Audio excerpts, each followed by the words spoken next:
Hello everyone, একটা অগোছালো ঘর থেকে শুরু করছি।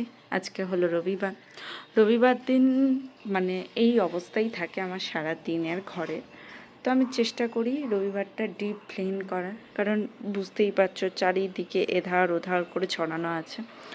তো এই জায়গাটাও অগোছালো হয়ে আছে, প্রচুর হেজি হয়ে আছে। এখানে ব্যাগ ট্যাগ পড়ে সব কিছু এধার ওধার পড়ে আছে। সকাল থেকে উঠে আমি কিছু করিনি বলতে গেলে সারা মাসের যে বাজার ওটাই করে এনেছি। তো এখন আমি ঘর গোছাবো। রান্নাঘরেরও খুব বাজে অবস্থা। এই হচ্ছে বাজার করে এনেছি, সেগুলোকে গাছাতে হবে। আর এই হচ্ছে রান্নাঘরের অবস্থা। রান্নাঘরটাও প্রচুর মেসি হয়ে আছে, প্রচুর খারাপ অবস্থা। আমাকে পুরোটা ডিপ ক্লিন করতে হবে। তো আমি চেষ্টা করি খুব ভালোভাবে যত্ন করে গুছিয়ে রাখার, কিন্তু সোমবার থেকে বুধ বৃহস্পতিবার হয়ে গেলেই ঘরটার অবস্থা এরকম হয়ে যায়। আর কাল পড়ছে, তো অবস্থায় এরকম। মানে লাগেজটা বার করেছিলাম শীতের জামা কাপড়ের, এগুলো এখানে পড়ে আছে। সব কিছু একটু কাচা ধোয়া করে রোদে শুকিয়ে টুকিয়ে ঘরটাকে আবার ক্লিন করতে হবে। আর আজকে সব থেকে বড় কাজ যেটা নিয়ে বসেছি সেইটা হলো এই কাজটা। মানে এই জায়গাটাকে আমাকে পুরোটা ক্লিন করতে হবে। তার জন্য আবার নতুন করে মাটি এনেছি, আজকে মাটি টাটি এনেছি। এগুলোকে পুরো পরিষ্কার করে খাবার দিয়ে জল দিয়ে সুন্দর করে গোছাতে হবে। এটা আমার সব থেকে বড় কাজ। তো চলো দেখা যাক কতটা কি করা যায় আজকে, যেহেতু এখন বেজে গেছে প্রায় 12টা। আর সকাল থেকে আমি উঠে রান্না বান্না করে একজনকে খাইয়ে বার করে দিয়েছি। আর যেটা বাকি আছে সেটা হলো দুপুরের আমার জন্য রান্না করা। আর সো দেখি কতটা কি করে উঠতে পারি আর কতটা কি করতে পারবো না, সেটা দেখাই যাক। এখানে আমি প্রথমেই আগে বাজারগুলোকে বার করে নিচ্ছি, যেগুলো এনেছি আগে বাজার থেকে সারা সপ্তাহের জন্য। প্রথমে কিছু গ্রসারি জিনিস এনেছি, আর সাথে এনেছিলাম তোমার মাছ মাংস সবজি এইসবই। তো এগুলো আমি একে একে বার করে যে যার জায়গায় গুছিয়ে রেখে দেবো। আমি চেষ্টা করি রবিবার দিনটাকে পুরো ক্লিন করে পরিষ্কার পরিচ্ছন্ন করে সব হাতের কাছে গুছিয়ে রাখতে, যাতে সারা সপ্তাহে আমার কোনো হেডেক না হয়। কোথায় কোনটা রেখেছি, কেন রেখেছি, কী ব্যাপার, সেগুলো যেন আমি খুব ইজিলি পেয়ে যাই। কিন্তু কি করব, বুধ বৃহস্পতিবার হয়ে গেলেই ঘরটা এত মেসি হয়ে যায়। মানে সারা সপ্তাহে এত কম টাইম দিতে পারি আমি। সেই সকালে বেরিয়ে যাই, রাত্রে ঢুকি, খাওয়া দাওয়া করে কোনো রকমভাবে বাসনপত্রগুলো ধুয়ে আবার পরে শুয়ে পড়ি, আবার পরের দিন সেই সেম রুটিনে চলতে থাকে।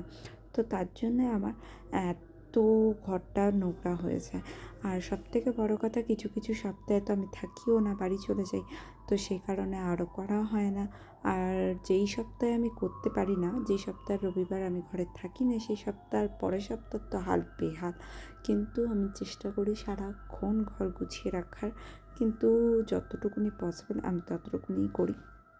আর এখন যেহেতু শীতকাল, সেই কারণে আমি একটু জোয়ান ভেজে নুন আর লেবু দিয়ে আমি এটাকে শুকনো করে রাখছি, যাতে আমি অনেক দিন ধরে খেতে পারি। তো তারপরে এগুলো করার পরে আমি চলে গেছিলাম আমার মিনি গার্ডেন যেটা আছে, ব্যালকনি গার্ডেন বলো মিনি গার্ডেন বলো, সেইটাকে পরিষ্কার করতে। আমার কাছে প্রচুর গাছ নেই, কিন্তু যেটুকুনি গাছ আছে আমি চেষ্টা করি সেগুলোকে যত্ন করার। হয় না, অনেক সময় হয়ে ওঠে না, কিন্তু তবুও। আর যেহেতু শীতকাল পড়ে গেছে, এখন কিছু গাছের সিজন নয়, তাও পাতাগুলো ঝরে যায়। তো সেই কারণেই আমি এগুলোকে নামিয়ে নিচ্ছি সব এক এক করে। তারপরে মাটি গোছাবো, মাটিতে জল দেবো, নতুন মাটি দেবো, খাবার দেবো, এগুলোই করবো এখন। আর দুটো ব্যালকনি মিলিয়ে আমার প্রায় 10-12টা মতো গাছ আছে, সেগুলোকে সব এক জায়গা করে নিয়েছি। করে নিয়ে আমি এটাকে এখন এক এক করে মাটি দিয়ে জল দিয়ে কুচিয়ে খাবার দিয়ে এক এক করে সাইড করে দিচ্ছি। আমার কাছে বেশি গাছের ভ্যারাইটি নেই, আমার কাছে কিছুই আছে। যেমন একটা আছে কাগজ ফুলের গাছ, 3টে আছে নয়নতারার গাছ, একটা আছে বেল ফুলের গাছ, একটা আছে জবা ফুলের গাছ, একটা আছে টগর ফুলের গাছ। আর এই যে সামনে দেখতে পাচ্ছ একটা প্ল্যান্ট, এই প্ল্যান্টটা আছে। এই প্ল্যান্টটা আমার একটা বান্ধবী গিফট করেছিল। তো এই প্ল্যান্টটার নাম আমি ঠিক এখনও জানি না। তো তোমরা কেউ জেনে থাকলে আমাকে অবশ্যই কমেন্টে বলো। আর এগুলোকে এক এক করে গুছিয়ে নিচ্ছি। আর গার্ডেনিংয়ের কাজ করতে আমার খুব ভালোই লাগে, যেহেতু স্পেসের খুব অভাব, তার জন্য আমি এর থেকে বেশি কিছু করতে পারি না। কিন্তু আমার খুব ইচ্ছা নিজের যখন বাড়ি হবে বা আমি যখন গ্রামের বাড়িতে, আমাদের যে গ্রামের বাড়ি আছে ওখানে প্রচুর গাছ আছে, আমার খুব ভাল লাগে। আর সবথেকে গাছ থাকলে নিজের মনও শান্ত থাকে। গাছ, বই, এইসব একটা আলাদাই অনুভূতি আমাদের দেয়। যাই হোক, যতটুকুনি করা সম্ভব একটা রেন্টেড হাউসে থাকার পরেও এই গাছগুলোকে নিয়েও অনেক প্রবলেম হয় অনেক মানুষের, যে কেন আমি এই গাছগুলোকে লাগিয়েছি। যেহেতু এটা রেন্টেড ফ্ল্যাট, তো সেখানে তো যতই হোক একটা প্রবলেম থেকেই যায়। কিন্তু আমি কোনো প্রবলেমকে তোয়াক্কা না করে আমি আমার মতো গাছ লাগিয়ে দিই। তো যাই হোক, এইটুকুনি আমার গাছের সম্ভার। আমি চেষ্টা করব আরও গাছ লাগাতে। তো তোমরাও কারা কারা গাছ লাগাতে পছন্দ করো আমার মতো, অবশ্যই কমেন্ট করে জানাবে। আর এই গাছ লাগানো বা গাছের পরিচর্যা করা এত টাইম টেকিং প্রসেস, যেটা আমার দ্বারা খুব একটা হয়ে ওঠে না। তার জন্যই আমার খুব কম সংখ্যক গাছ। নাহলে আমি তো আরও গাছ লাগাতাম, কারণ আমার দুটো ব্যালকনি এখনও ফাঁকা, মানে দুটো ব্যালকনি না, দুটো জানলার যে র্যাকগুলো আছে এখনও ফাঁকাই আছে। তো এই মোটামুটি 10টা গাছের কাজ করতে আমার পাক্কা 2 ঘন্টা লেগে গেছে। তারপরে তো আছে এগুলোকে পরিষ্কার করা।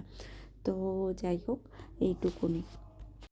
আর এইটুকুনি করে উঠতেই আমার বিকেল 4টে বেজে গেছে। এরপরে কি আমি করব লাঞ্চ রেডি, কারণ এই কাজগুলোকে।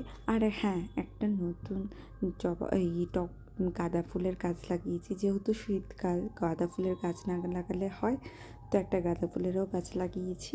তো এই হচ্ছে আমার গাছের সবটা। তারপরে আমি বসিয়েছি রান্না করতে। এখানে করছি মাটন আর ভাত, আর আজকে বেশি কিচ্ছু করব না। যাই হোক, আজকের ভিডিওটা এইটুকুনি। আশা করছি তোমাদের সবার খুব ভালো লেগেছে। আর নতুন হয়ে থাকলে সাবস্ক্রাইব করে দিও। বাই।